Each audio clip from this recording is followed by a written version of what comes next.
नोएडा के sector 58 police को बड़ी सफलता हाथ लगी है। पुलिस ने अंतर्राष्ट्रीय कॉल को लोकल कॉल में कन्वर्ट करके इलीगल एक्सचेंज चलाकर भारत सरकार के रेवेन्यू में चूना लगाने वाले एक गैंग का खुलासा किया है। पुलिस को इनके पास से भारी मात्रा में सर्वर, सीपीयू, डेस्कटॉप और कागजात बरामद हुए हैं। तस्वीरों में पुलिस की गिरफ्त में खड़े अभियुक्त बड़े ही शातिर किस्म के फ्रॉड हैं, जो इलीगल एक्सचेंज के माध्यम से लगातार भारत सरकार को रेवेन्यू में चूना लगा रहे थे, जिन्हें आज सेक्टर 58 पुलिस ने रेड मारने के बाद गिरफ्तार किया है। पुलिस ने बताया ये लोग इलीगल कॉल एक्सचेंज करके इंटरनेट गेटवे सर्वर के माध्यम से अंतर्राष्ट्रीय कॉल को भारतीय नंबर में बदल देते थे। जब कोई भारतीय अंतर्राष्ट्रीय कॉल को रिसीव करता तो उनके फोन कॉल पर भारतीय लोकेशन और भारतीय नंबर शो होता था। गेटवे सर्वर के माध्यम से ये लोग भारत सरकार के टेलीकॉम डिपार्टमेंट से अंतर्राष्ट्रीय कॉल को छुपा लेते थे, जिससे भारत सरकार को रेवेन्यू में भारी नुकसान होता था। दरअसल बीते दिनों एक निजी टेलीकॉम कंपनी ने पुलिस को शिकायत दर्ज करवाई कि कुछ अंतर्राष्ट्रीय कॉल पर उनकी कंपनी के लोकल नंबर शो हो रहे हैं। शिकायत मिलते ही सेक्टर 58 पुलिस हरकत में आई और सेक्टर 62 के आइटम टावर में चलाए जा रहे कॉलर एक्सचेंज करने वाले कंपनी पर छापा मारा और मौके से 3 लोगों को गिरफ्तार किया। पुलिस ने बताया इस कंपनी के मुख्य अभियुक्त मोहसिन, जो मुंबई से पूरे कॉल एक्सचेंज को चला रहा था, वहीं नोएडा में मुरादाबाद निवासी ओवैस टेक्निकल सपोर्ट दे रहा था। ओवैस ने अपने घर में भी कॉल एक्सचेंज का गेटवे सर्वर लगा रखा है, जिससे कॉल एक्सचेंज करता था। इंडियन टेलीकॉम सर्विसेज के अधिकारियों ने बताया कि उनके पास बीते दिनों टाटा टेलीकॉम की एक शिकायत आई, जिसमें यह बताया गया कि उनके यूजर्स को अंतर्राष्ट्रीय कॉल पर भारतीय नंबर शो हो रहा है और लोकेशन भी भारतीय बताई जा रही है। कंपनी को यह अंदेशा है कि किस तरह की इलीगल गतिविधि चलाई जा रही है।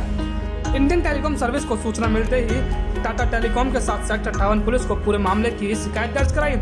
टाटा टेलीकॉम ने बताया कि जो कंपनी कॉल एक्सचेंज का काम कर रही है, उन्हें टाटा का गेटवे सर्वर ले रखा है। उस गेटवे सर्वर का इंटरनेट के माध्यम से इस्तेमाल कर यह कंपनी इलीगल तरीके से अंतर्राष्ट्रीय कॉल को एक्सचेंज कर भारतीय नंबरों में बदल देते थे, क्योंकि अंतर्राष्ट्रीय कॉल का रेट बहुत ज्यादा होते हैं, तो उसे भारतीय नंबरों में बदलने से कंपनियों को भारी नुकसान हो रहा था, जिस कारण भारत सरकार को भी रोजाना 20 से 25 लाख रुपए के रेवेन्यू का नुकसान हो रहा था। देखिए, देश की सुरक्षा और देश का के बहुत बड़े रेवेन्यू लॉस के दृष्टिकोण से चलाया जा रहा है एक फर्जी एक्सचेंज को हम लोगों ने पकड़ा है। एसीपी सेकंड और सेक्टर 58 की टीम और बाकी इससे कनेक्टेड और भी थानों में एफआईआर दर्ज हुए हैं। बेसिकली इन लोगों की टीम ने इन लोगों को सूचना मिली थी एक कंपनी के द्वारा कि उस कंपनी के PRI लाइन्स को यूज़ करके एक बहुत बड़ा फर्जी एक्सचेंज यहाँ पे क्रिएट किया गया है और वहाँ पर इंटरनेशनल कॉलिंग कराई जा रही है। उस इंटरनेशनल कॉलिंग को कराने के लिए बाहर से जो कॉल्स आ रहे हैं, वो हमारे देश में जो उसके रिसीव करने वाले लोग होंगे, उनके नंबर पे जो नंबर डिस्प्ले होगा वो इस कंपनी के PRI लाइन्स का नंबर डिस्प्ले होगा। इस प्रकार जो कॉलर था उसकी आइडेंटिटी हमेशा किसी को पता नहीं चल पाएगी। और ये जब शिकायत इस कंपनी के लोगों ने खुद ही अपने डिटेल्स से निकाला, ये शिकायत हम लोग यहाँ की गई और हम लोगों ने पूरी टेक्निकल टीम लेकर के, जिसमें हमारे DOT के डिपार्टमेंट ऑफ टेलीकॉम और उसके बाद जो कंपनी थी टाटा के लोग और इन सभी लोगों को लेकर के हम लोगों ने पूरे वहाँ पे छापा मारा और छापेमारी में हम लोगों ने 3 व्यक्तियों को अरेस्ट किया है। और इस 3 व्यक्तियों के द्वारा नवंबर-दिसंबर 2020 से यहाँ पे एक ICM टावर है सेक्टर 62 में, वहाँ पे एक एक्सचेंज को इस्टेब्लिश किया गया था और इस टाटा के PRI लाइन्स को यूज़ करके इंटरनेशनल कॉल्स को यहाँ पे रिसीव किया जाता था और पूरी जो कॉलर थी उसकी आइडेंटिटी यहाँ पे हाइड की जाती थी। और जो इसका पूरा का पूरा एक जो रूटिंग थी इस पूरे कॉल की, इस कॉल की राउटिंग जो कराई जा रही थी वो इस तरह से कराई जा रही थी कि वो गवर्नमेंट के रिकॉर्ड में कहीं भी नहीं आ रहा था, इसलिए गवर्नमेंट का एक बहुत बड़ा रेवेन्यू लॉस हो रहा था। इस प्रकार ये पूरे एक्सचेंज का भंडाफोड़ किया गया है। इसमें 3 लोग अरेस्ट हुए हैं। इसमें एक आदमी रहने वाला मुरादाबाद का है, जो अपने घर में भी एक्सचेंज चला रहा था, और उसके अतिरिक्त 2 व्यक्ति हैं जो यहाँ विजयनगर के रहने वाले हैं, इनको हम लोगों ने अरेस्ट किया है। बाकी इसमें 3 और भी अभियुक्त हैं, जो एक अभियुक्त इसमें मुंबई बैठा हुआ है और वहाँ से वो ऑपरेट कर रहा था। बेसिकली अगर हम कहें तो पूरे इस एक्सचेंज के पीछे जो मेन ब्रेन चाइल्ड था वो वही आदमी है, उसका नाम मोहसिन है, जो मुंबई में बैठा हुआ है। उसके द्वारा ये पूरा का पूरा एक तरह से एक्सचेंज चलवाया जा रहा था यहाँ।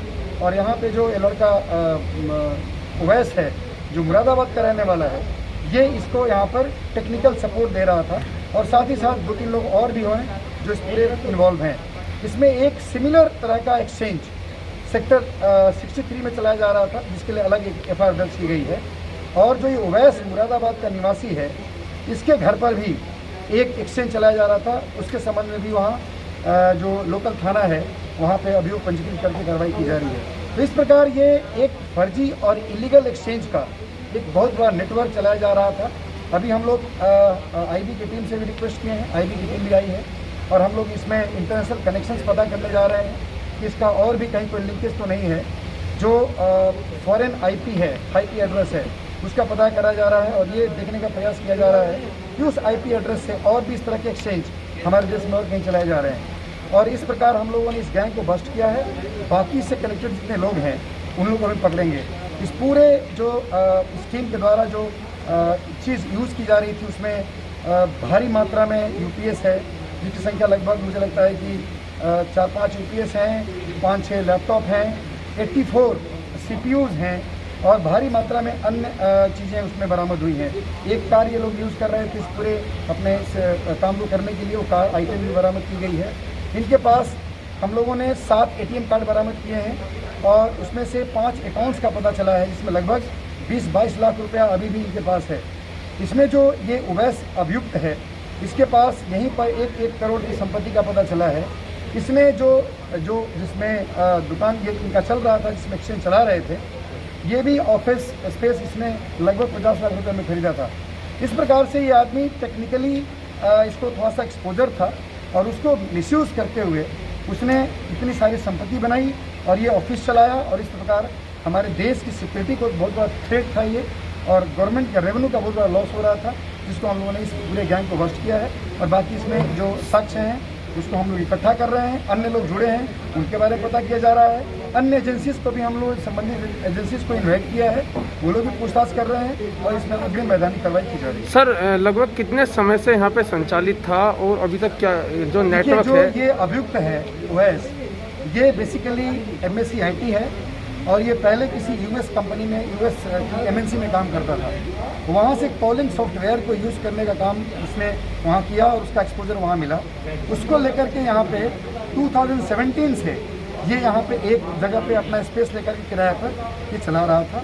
और उसके बाद यहाँ पे 2020 में इस व्यक्ति ने एक एक्सचेंज, एक स्पेस खरीद करके वहाँ पे एक्सचेंज स्थापित किया था। तो लगभग ये मान के चलें कि पिछले 6-7 महीने से इस हमारे एरिया में कर रहा था। इसके पहले ये उसी तरह का ऑफिस सेक्टर 63 में पहले लगभग 2 साल से चला रहा था, और उसके पहले ये 4-5 साल यूएस की एक MNC कंपनी में काम कर रहा था। इससे पहले भी कहीं ये जेल वगैरह जा चुके हैं? अभी तक इसका कोई क्रिमिनल हिस्ट्री का पता नहीं चला है, लेकिन हम लोग बाकी सारी एजेंसीज को इन्वॉल्व किए हैं। इससे संबंधित जितने थाने हो सकते हैं वहाँ से हम लोगों ने रिकॉर्ड मांगा है। प्रयास ये कर रहे हैं कि इसका जो बैकग्राउंड है वो भी पता चले। इंडिया डायरेक्ट न्यूज के लिए नोएडा से ताहिर खान की रिपोर्ट।